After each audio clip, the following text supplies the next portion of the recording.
is Cynel, and welcome back to her channel, Cyneltv vlog. So for today's vlog, she's very excited. I'm very excited. Di ba, Cynel?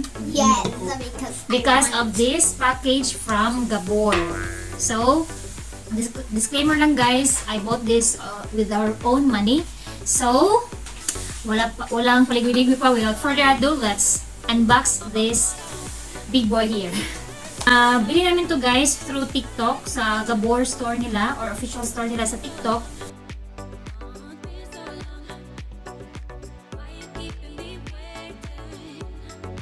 Yan. So of course, the first one na nakita natin dito is yung manual or menu for air fryer. Of course, menu. very well packed. Of course. Yan. My gosh, buti guys siya. Yan. So this is the item or the main air fryer. Of course, wala na. So it is properly packed with plastic and styrofoam para hindi siya alog-alog during sa biyahe guys. Yan. So ito na siya guys. So this is the main part na or main body ng ating Gaabor or air fryer from Gaabor. Then hindi siya yung glossy type, so parang matte siya na white. Ito ang napili ko guys. And then ang features nito is 360 degrees freebie hot air circulation, low fat, non-smoke, non-oil, and even heat. So even ang kanyang heat sa loob kasi nga 360 degrees circulation. Yan. Then of course, touch screen ang napili ko guys. So this is the most satisfying part. Yan. So ang pagkuha ng plastic. Oops. So ito ang kanyang touch screen control. Microprocessor, control accurate temperature control. So may control tayo sa time using the touch screen control. Then it has a 7 function features. Of course, para sa mga chips. Ayan, kita nyo ba guys? Chips, ribs, prawn, cake. So, pwede tayong mag-bake ng cake dito guys. Pizza, steak, and fish. Ayan. Removable frying pan. So, ito ang kanyang frying pan. Easy disassemble oil filter. So, may oil filter siya guys. Ito yung screen niya sa loob. Then, ilagay siya dyan.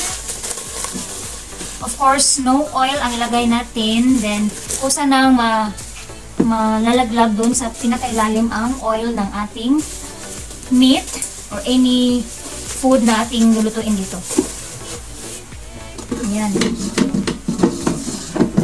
And then, so of course, since non-stick ang kanyang frying pan or ang kanyang pan, has no hassle sa pag-clean or hassle-free cleaning siya guys because non-stick coating pan or for easy cleaning. Yan. Then of course, since touch screen or ang kanyang control is touch screen, so auto power off function siya guys. Of course, for energy saving. So, ito-try na natin using the functions of this Gaabor. Pero, you have to make sure that the pan, so remove the plastic of the pan. And then, yan. So, may, ano siya dito guys? You can hold like that. So, may non-stick siya na base dito or rubberized siyang mga TLTL. Para sa kanyang base. Then, may extra pala dito guys. So, isa. May extra ang isa. Then, bakit may isang pad? May extra. Ah, okay. So, the other extra here pala, may isang extra din for the base of this stand of our air fryer. So, remove lang natin to guys, ang plastic. Diyan. So, tingnan natin sa loob. Yan. So, may coil siya dyan guys. So, ito yung magsisilbing heat niya. So, dito nanggaling ang heat and then mag-circulate siya 360 degrees. Yan. So, yan.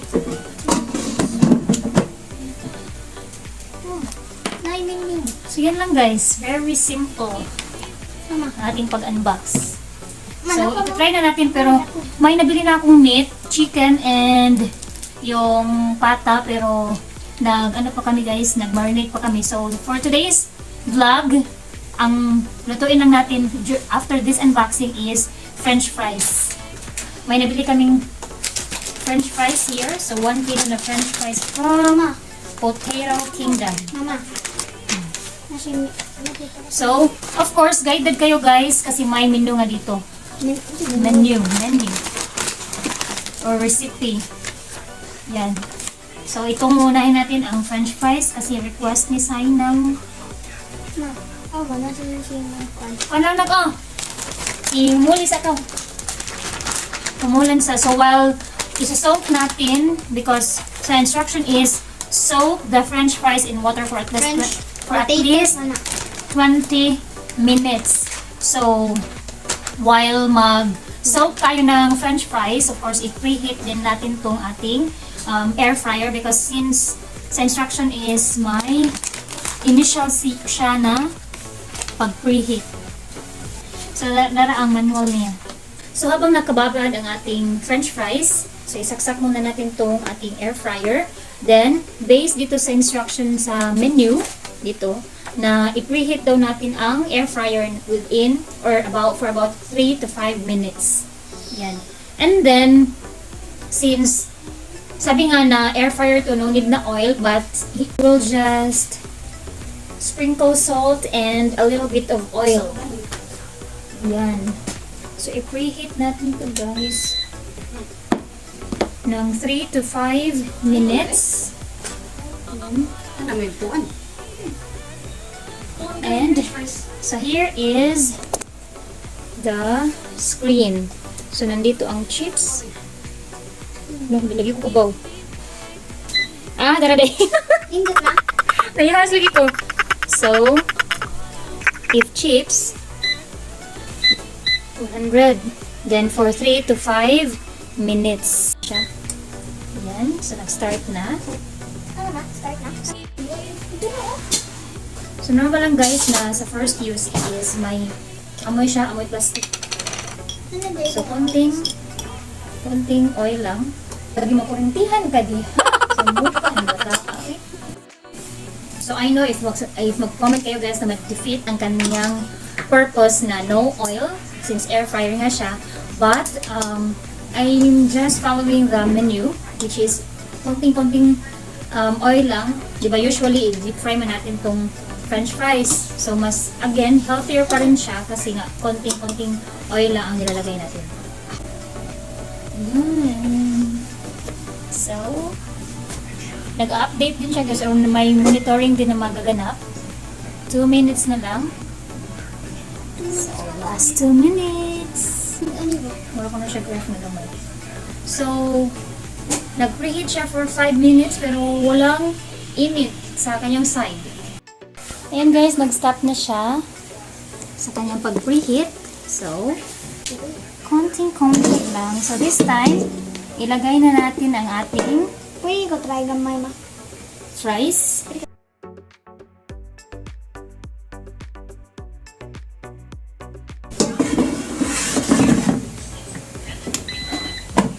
Ayan. So, isa-set natin the menu. Ayan. So, chips ang nakalagay dyan. For 100 to. Set the time to 15 to 20 minutes at 200 200? C. Pero 5 minutes lang ito ikuan. According to the actual amount of French fries in the fryer. 5 minutes lang. According to the actual amount of French fries. 5 minutes lang kay ato mo siyang i-shake. So, we'll just set it for 5 minutes lang guys. Although, dun sa menu is 15 to 20. 15 to 20 minutes. Pero 200 degrees Celsius. Oh. Okay. So, 5 minutes lang. And para i-check lang natin after 5 minutes kung luto na ba siya o hindi. Kasi nakadepende din yan sa taste ng mga kakain. Ay ma, set the time to ma. Set So, the start. time. Ayan. Kasi nga if susundin natin yun, baka masunog. So, at least man lang, dark siya. So, At least man lang ma-check natin after 5 minutes kung okay na ba, luto na ba siya o hindi. So much better to do it like that, paunti-unti lang ang pagluluto natin or konti lang ang time kasi nga pwede naman tayong magdagdag ng oras. Depende sa ating taste. Pwede na butangan ng cheese.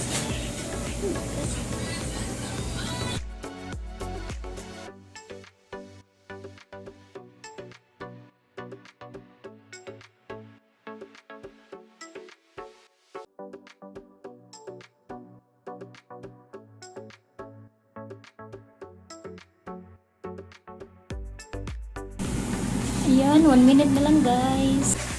Hindi pa siya luto for 5 minutes. We will add another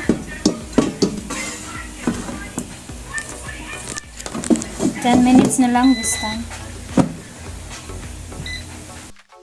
So ito na guys. Ito siya. Ayan. So saktong-sakto lang. Tika mo na. I-try natin.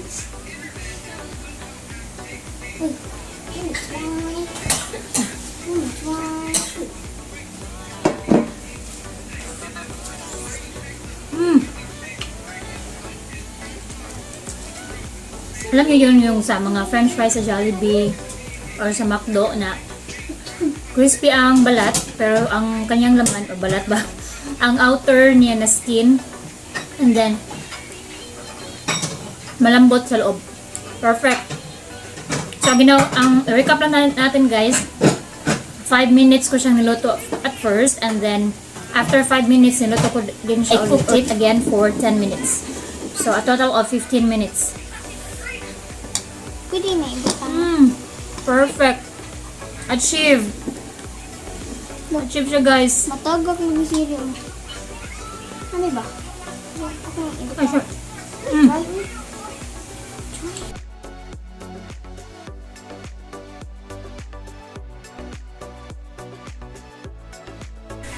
May natitira pa tayo dito guys.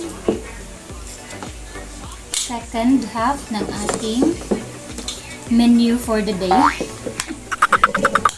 Hindi ba init ba? Di ba nalagay sa'yo? Dami naman pag tilaw na ako init ko siya.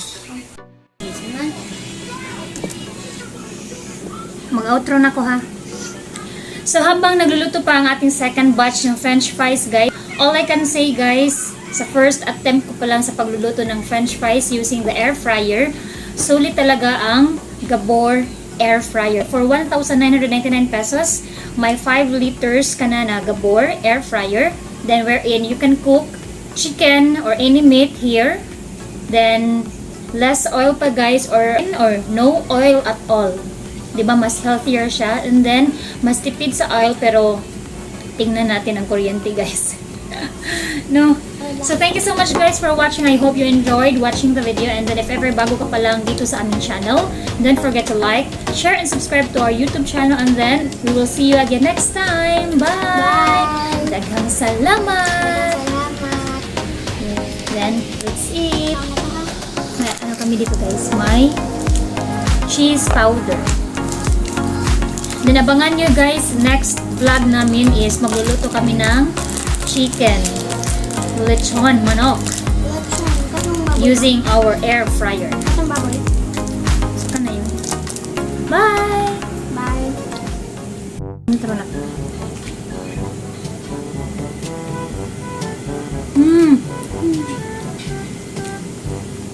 Harap.